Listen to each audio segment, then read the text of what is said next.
Ocultos bajo los desiertos y montañas de África, hay descubrimientos tan increíbles que muchos aún se niegan a creer que existen. Ciudades de piedra gigantes alineadas con las estrellas. Quienes colocaron estas piedras habrían observado cómo variaban las ubicaciones del amanecer y el atardecer a lo largo del año. Iglesias talladas directamente en roca sólida y reinos olvidados tan avanzados que desafiaron todo lo que los libros de historia afirmaban sobre el mundo antiguo. Algunos fueron mitos, otros ignorados a propósito. Algunos siguen siendo tan misteriosos que su acceso está restringido. Hoy descubrimos 6 lugares africanos envueltos en misterio, historia olvidada y secretos imposibles, pero reales. Número 6. Los círculos de piedra de Senegambia. Imagina caminar por una parte olvidada de África Occidental, donde el mundo está en silencio. No hay ciudades, ni multitudes, ni señales de vida moderna. De repente, la tierra empieza a cambiar. En todas direcciones, miles de antiguas estructuras de piedra surgen de la tierra, erguidas en perfecto silencio, como algo dejado atrás por una civilización que el mundo nunca debió comprender del todo. Estos son los círculos de piedra de Senegambia. Oculto entre los ríos Senegal y Gambia, este sitio sigue siendo uno de los paisajes megalíticos más grandes y misteriosos de la Tierra. Sin embargo, rara vez se menciona en la educación convencional, a menudo reducido a una nota al pie olvidada en los libros de historia, si es que se menciona. Pero lo que existe aquí está lejos de ser ordinario. Casi 1000 círculos de piedra, alrededor de 29.000 piedras talladas repartidas en más de 300 kilómetros cuadrados de terreno. Cada piedra se talló en laterita, una roca férrea tan densa que ni máquinas modernas podrían moverla con facilidad. Miden más de 2.5 metros y pesan 7 toneladas, pero fueron colocadas con precisión, no al azar, sino en círculos casi perfectos, tan exactos que estudios modernos hallan mínima desviación en su estructura. Esto plantea la gran pregunta: ¿cómo? ¿Cómo movieron estas enormes piedras a largas distancias, desde canteras a casi 10 kilómetros, sin ruedas, metal ni maquinaria moderna? Y lo más importante, ¿por qué? Porque no fue un solo momento en el tiempo. La datación por radiocarbono sugiere que la construcción empezó hacia el 1500 a.C. y duró casi 2000 años. No fue el proyecto de una generación, sino una tradición transmitida por incontables generaciones, expandiéndose lentamente a lo largo de los siglos.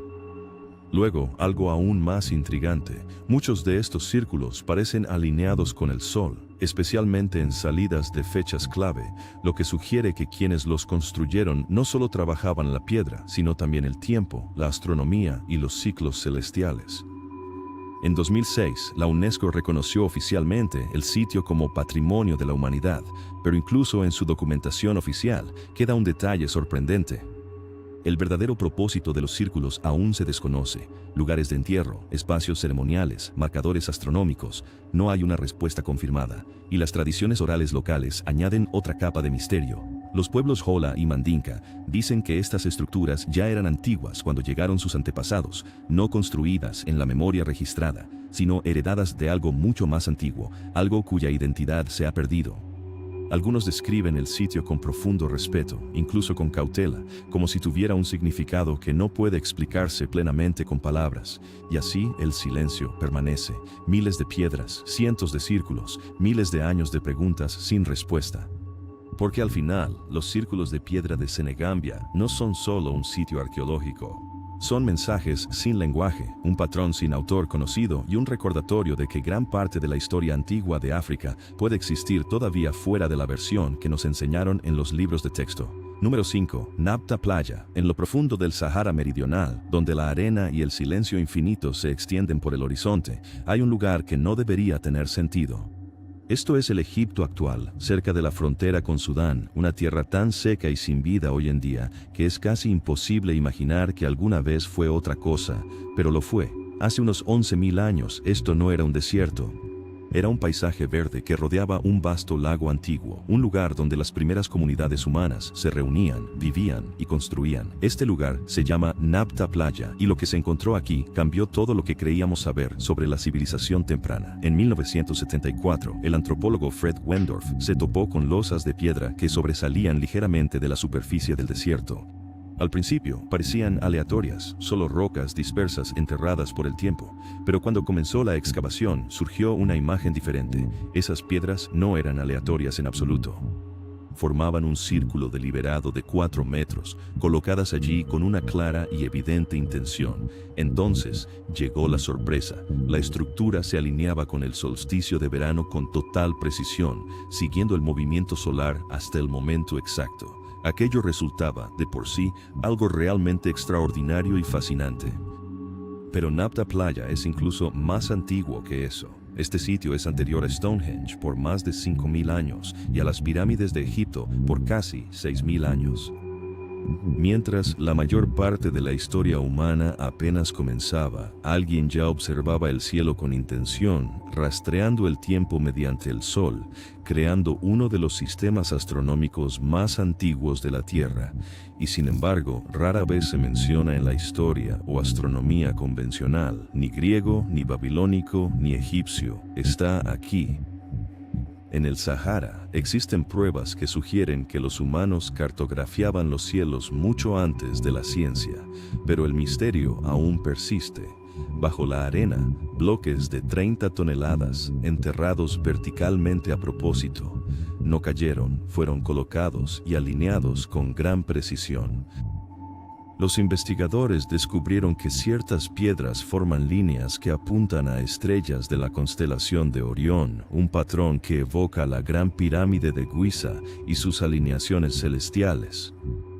¿Coincidencia o continuidad? Porque algo aún más dramático ocurrió aquí. Hace unos 9.000 años, el clima del Sahara empezó a colapsar, los lagos se secaron, las praderas desaparecieron y, en un lapso de tiempo relativamente corto, comunidades enteras se desvanecieron de la región, no a lo largo de siglos, sino potencialmente en cuestión de generaciones, y no dejaron ciudades ni registros escritos, solo piedras. ¿A qué lugar se han ido? Es una pregunta que resulta inevitable.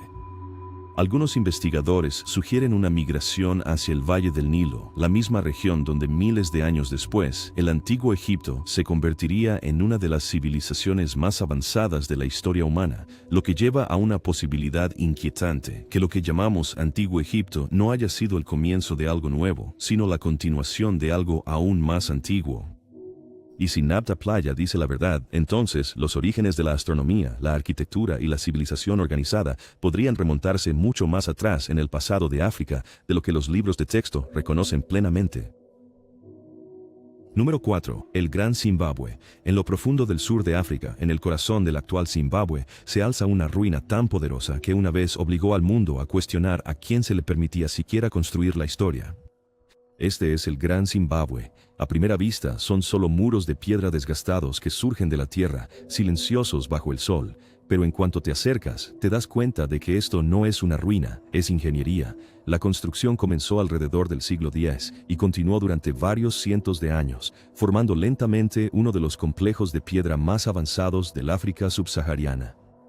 Lo que lo hace extraordinario no es solo su tamaño, sino también cómo fue construido. No hay mortero, ni cemento, ni ningún tipo de material aglutante, solo bloques de granito cuidadosamente cortados y colocados con tal precisión que se encajan entre sí solo por peso, equilibrio y geometría. Los muros se curvan y se elevan con tal exactitud que, incluso siglos después, siguen en pie sin apoyo. Es arquitectura construida puramente mediante habilidad, no sustancias. Cuando finalmente descubrieron el Gran Zimbabue en el siglo XIX, los europeos se negaron rotundamente a creer lo que veían. Simplemente no podían aceptar que los nativos africanos hubieran construido una ciudad tan magnífica. Así que se crearon explicaciones alternativas. Se atribuyó a los fenicios, desde reinos bíblicos hasta civilizaciones extranjeras lejanas. Se dice que muchos pasaron por África y dejaron huellas, cualquier cosa menos un origen local. Esa creencia se hizo tan fuerte que, durante décadas, la investigación estuvo restringida y controlada. En la Rodesia de la época colonial se desalentaron las investigaciones que vinculaban el Gran Zimbabue con los antepasados de las civilizaciones Shona, y en ocasiones se silenciaron de forma efectiva. Se cuestionaba la historia no por las pruebas, sino por las expectativas, pero la ciencia acabó poniéndose al día. En el siglo XX, la arqueología terminó por hacerlo innegable. Diversos vínculos, asentamientos y hallazgos arqueológicos confirmaron finalmente la tradición oral. El Gran Zimbabue fue obra de los pueblos africanos, no de forasteros ni de civilizaciones perdidas, sino de un poderoso reino indígena que dominaba por completo el comercio y la arquitectura de la región. La historia del Gran Zimbabue no trata solo de lo construido, trata de lo negado. Durante mucho tiempo no fue solo una ruina en estudio, fue un debate sobre identidad, autoría y si los logros africanos podían valerse solos. Hoy en día, el Gran Zimbabue es reconocido como uno de los sitios arqueológicos más importantes de África, pero su pasado deja una pregunta persistente. ¿Cuántas otras civilizaciones africanas fueron explicadas con excusas antes de que finalmente se aceptara la verdad? ¿Y cuánta historia se retrasó simplemente porque no encajaba en la historia que el mundo esperaba oír? Número 3. Las murallas de Benín. Mucho antes de que las fronteras modernas dividieran África Occidental, una civilización ya estaba moldeando la tierra a una escala que todavía hoy desafía la creencia, no con templos de mármol ni con imponentes ciudades de piedra, sino con la propia tierra. A lo largo de lo que hoy es el sur de Nigeria, una enorme red de murallas defensivas se extendió una vez por el paisaje, formando una de las mayores obras de tierra hechas por el hombre jamás creadas en la historia de la humanidad. Construido, ampliado y mantenido a lo largo de los siglos, este fue el reino de Benín. En su apogeo, era un paisaje que formaba los estados más organizados y poderosos de África Occidental, con un nivel de planificación urbana que asombró a los primeros visitantes extranjeros que llegaron siglos después. Describieron una ciudad construida con intención, carreteras rectas, distritos definidos, un gobierno estructurado y una economía basada en redes comerciales de larga distancia por toda la región. Pero este reino se distinguía no solo por su forma de vida, actuaba en defensa propia. El reino estuvo rodeado en su día por unos 16.000 kilómetros de fortificaciones de tierra, una serie de anillos defensivos alrededor de aldeas, ciudades y la propia capital. Es más larga que la Gran Muralla China, por ejemplo. Algunos investigadores han sugerido incluso que puede representar el mayor sistema de movimiento de tierras jamás construido por una civilización preindustrial, pero la escala es solo una parte de la historia. Las murallas de Benín son notables no solo por su tamaño, sino también por la precisión, la planificación y la persistencia a lo largo del tiempo. No eran simples barreras improvisadas a última hora, eran defensas artificiales, fortificadas durante el transcurso de los siglos. Luego hubo un punto de inflexión en la historia. En 1897, un limitado periodo ceremonial vio aumentar las tensiones entre el reino y las fuerzas británicas. Una expedición militar entró en la ciudad de Benín y, en pocos días, todo cambió. La ciudad fue quemada, la corte real desmantelada y miles de artefactos culturales, incluidos los ahora famosos bronces de Benín, fueron incautados y transportados a Europa. Partes del sistema de murallas fueron destruidas o abandonadas. Con el tiempo, la naturaleza empezó a reclamar lo que quedaba. Una civilización que había evolucionado durante siglos se fracturó de repente en un lapso de tiempo muy corto. Lo que sobrevive hoy existe en fragmentos físicos, culturales e históricos. Muchos de los bronces de Benín siguen en museos extranjeros, mientras que los debates sobre su devolución continúan más de un siglo después. Pero más allá de los artefactos, la pérdida más profunda es más difícil de medir, porque las murallas de Benín nunca fueron solo movimientos de tierra defensivos, eran una declaración de organización, identidad y continuidad, y su destrucción deja tras de sí una pregunta que a la historia todavía le cuesta responder plenamente. ¿Cuántas civilizaciones avanzadas dieron forma al paisaje de África para acabar reducidas a fragmentos antes de que se comprendiera realmente su historia completa? Número 2. Lalibela, Etiopía, siglo X. Según la leyenda, el rey Lalibela recibió instrucciones de un ángel para construir una nueva Jerusalén en la tierra, pero lo que se creó aquí no parece una construcción en el sentido tradicional, parece una extracción. No se construyó con bloques, ni se ensambló pieza a pieza, sino que se talló directamente en roca volcánica viva, como si toda una ciudad sagrada se revelara al recortar todo lo que la rodeaba. 11 iglesias fueron talladas directamente en piedra sólida, de arriba hacia abajo, no hacia arriba como la arquitectura normal, sino a la inversa, un método tan preciso que un solo error significaría la destrucción total. Un golpe equivocado y toda la estructura se derrumbaría o se perdería para siempre. Entre ellas se encuentra la más grande, Bete Medhane Alem. Está tallada en una sola pieza de roca y mide unos 33 metros de largo, 23 de ancho y 11 de alto. Su interior alberga pilares, pasillos y cámaras, todo tallado en un solo bloque de piedra. Cavaron profundas trincheras alrededor, aislándola del terreno como si desenterraran algo ya sepultado. Pero lo que hace a la Libela aún más especial es la gran precisión que requirió. Cada detalle tuvo que planificarse a la inversa porque, una vez iniciada la talla, no había vuelta atrás, ni correcciones, ni reconstrucciones, ni segundas oportunidades. Aún hoy, los ingenieros tienen dificultades para explicar cómo lograron tal precisión, coordinación y riesgo con herramientas de entonces. La Libela no fue simple arquitectura, sino un sueño sagrado, piedra, fe e ingeniería unidas. Hoy no es solo un lugar de culto, sino una ciudad tallada en la imposibilidad.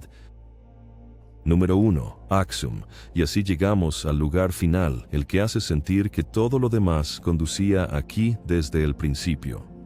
En lo alto de las montañas del norte de Etiopía se encuentra Axum, una ciudad que en su día fue el centro de una de las civilizaciones más poderosas de la tierra. En su apogeo, el reino de Axum no estaba aislado ni olvidado, estaba a la altura de los grandes imperios de su época, Roma, Persia y China, como una de las 4 potencias dominantes que daban forma al mundo antiguo. Y sin embargo, hoy en día, gran parte de su historia parece existir en fragmentos. Lo que queda visible son sus gigantes silenciosos. Imponentes obeliscos de piedra surgen del suelo, tallados en bloques individuales de granito, moldeados con precisión y elevados a una posición vertical, con métodos de ingeniería que todavía desafían la comprensión moderna. El mayor de estos monolitos mide más de 30 metros de altura y pesa cientos de toneladas, y la pregunta nunca ha desaparecido del todo. ¿Cómo se movió algo así sin maquinaria moderna? Porque incluso hoy, cuando una de estas estelas fue devuelta desde Roma en 2008 tras ser sustraída durante el siglo XX, la restauración requirió grúas pesadas, ingeniería moderna y meses de cuidadosa preparación. Sin embargo, los constructores originales lograron algo similar casi 2000 años antes, y nadie puede decir exactamente cómo. Pero Axum no solo se define por lo que hay fuera. En su centro espiritual se encuentra uno de los lugares religiosos más custodiados del mundo, la Capilla de la Tabla de la Alianza. Según la tradición ortodoxa etíope, aquí es donde se guarda el Arca de la Alianza, el sagrado artefacto bíblico que se dice contiene las tablas de piedra de Moisés. El acceso está estrictamente prohibido. Un solo monje es nombrado su guardián de por vida. Nunca sale, nunca habla públicamente de lo que hay dentro y a nadie más se le permite entrar. A lo largo de los años ha habido raros momentos de especulación, breves declaraciones y discretas retractaciones, pero nunca se ha realizado ninguna verificación. Así que el misterio permanece exactamente donde siempre ha estado, tras puertas cerradas, protegido por la fe, la tradición y el silencio. Y eso es lo que hace diferente a Axum, porque no es solo un sitio arqueológico, es donde la historia, la ingeniería y las creencias chocan y se niegan a dar una sola respuesta clara.